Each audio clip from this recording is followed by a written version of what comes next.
pane mashoko akutendera pasocial media after patoona kuti mutungamiri wenyika Masodanzo Mnangagwa aita mareshuffles in the ruling party ZANU-PF panguva ino achisimbisa aiwa side rake kana kuti faction yake.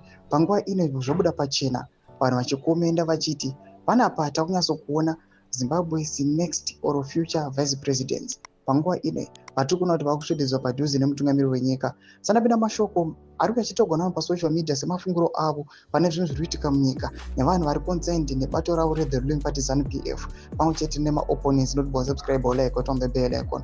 Tipinda paX topinda pahendo yaBlabi anobuda chiposta mabho chinomona pamwe chete naJacob Mdenda womuri kuona obuda nyora chiti mnangagwaZim faction is planning this pay as the next VPs. Mabho chinomona and Jacob Mdenda.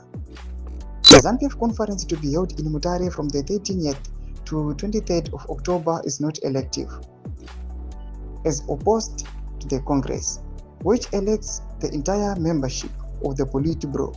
Put this pair will emerge as the front runners and Chiwenga will be sidelined. Ndo mashwarubuda panguva ino achionekwa kunzi aiwa yesterday after mutungamiri wenyika aita mareshuffles the ruling party ZANU-PF. Amunoona kuti ainclude vana Obed Mpofu pamwe chete naPatrick Chinamasa nana Mudhenda. Panguva ine vanhu vakunyaso kuona kuti vana Jacob Mdenda vachisvededzwa mudhuze zvinyasoratidza kuti vari promising, especially vana Mabho Chinomona. Vanhu vakabvira vakazvitaura kudhara ameno muri Zimbabwe munoti kudii pamusoro pezviitiko izvi.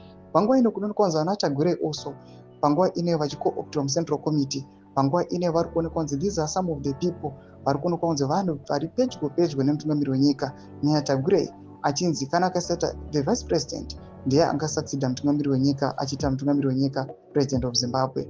Mashoko ari kuda panguva ino ari kutenderera sekiyo zviri kuitika the ruling party ZANU-PF, vanhu vachiona zviri kuitika zvese nemapower plays. Imbotudzai mafungiro enyu moti kudii pamusoro pezviitiko izvi zviri kuonekwa kunzi VP Kosano Chiwenga panguva ino aiwa vakuti zosideline. Vanhu subscribe like utano on the bell.